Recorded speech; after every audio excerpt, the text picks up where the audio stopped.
Let's go to Chris Broussard, co-host First Things First. All right, let's start with this one.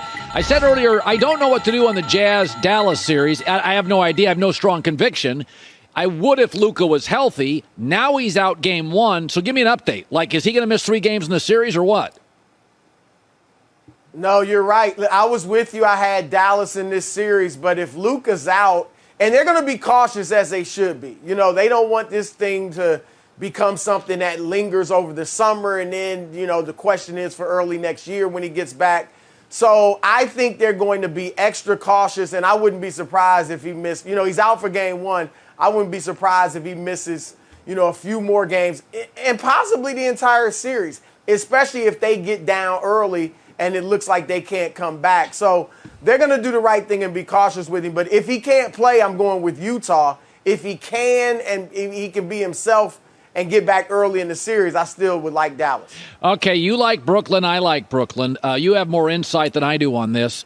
I said 2 weeks ago, or maybe a week ago, I said, if Ben Simmons could give me 8 minutes a half and just play defense on a Jimmy Butler, a Jason Tatum, a Chris Middleton, I think they can get to the Eastern Conference Finals and potentially win. I don't think they can beat Phoenix, but they could get there. So do you like him, and what do we know about Simmons and his ability to play? Yeah, we're on the same page, Colin, because I've got Phoenix over Brooklyn in the finals, and you and I are both going against conventional wisdom by going with the Nets. As far as Simmons, and my pick is with or without Simmons, but you're absolutely right in that if he comes back and just can give them strong defense, we know that's their biggest challenge is on the defensive end. But if he's back, then he helps out on that end. As I've been told, as was reported, it's been confirmed to me, that they're shooting for later in the series. Like if he can get back for a game 4 or 5 and then play the rest of the series, that's what they're looking to do. So Colin, defense, he can play no matter how rusty he is, right? He's a smart defender. Obviously, he's got the athleticism and the strength to do it, and he knows how to guard. And let's not, even though he hasn't been playing, we know they've been having him out there with the team, maybe walking through some stuff to know the plays, know the system. And if you look at the role, say, Bruce Brown is playing. Bruce Brown's averaged 15 points over the last 2 months. You can easily play Ben Simmons in that type of role. Defensively, he's going to do his thing.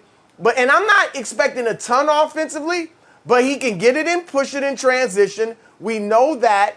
And then when he's in the half court, you can play him kind of like a Bruce Brown who sometimes initiates the offense, but also is in the dunker spot or near the basket and getting a lot of putbacks and alley-oops and things like that. You can obviously do that with Ben Simmons. So as time went on and he got stronger and stronger, their chances would be better and better. So I'm with you. I got him in the East. I know I'm going out on a limb.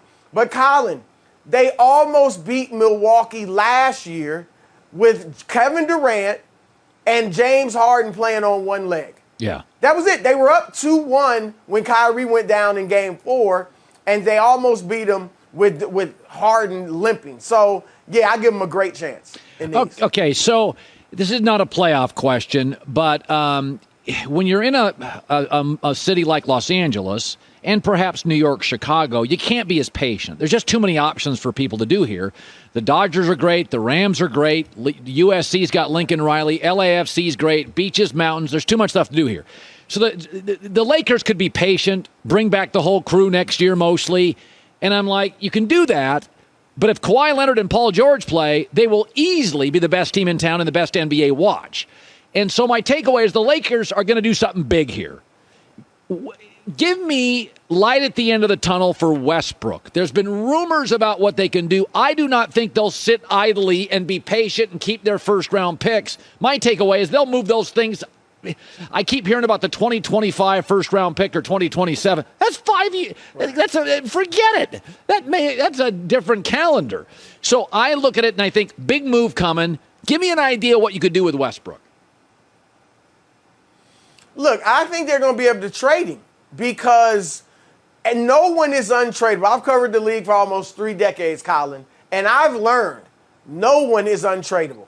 Heck, Russell Westbrook got traded when his contract was onerous to Houston, and then to Washington, and then to the Lakers.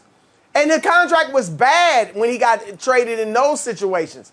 This time, it's a good contract. Now, the unfortunate thing for Westbrook, the 3 previous teams that traded for him thinking he could help them win, and they wanted the player. The next team that trades for him, they only want the contract. They're like, look, let's just get through this year. It's going to be horrible. Maybe we'll put some people in the seats, but we're looking to get that $47 million off of our cap after next season. The talk right now, Charlotte's been mentioned. I don't think that's happening because Westbrook goes there, ball's in his hands. He can hinder the development of LaMelo Ball. All right, New York's been mentioned. I don't think they're going that route.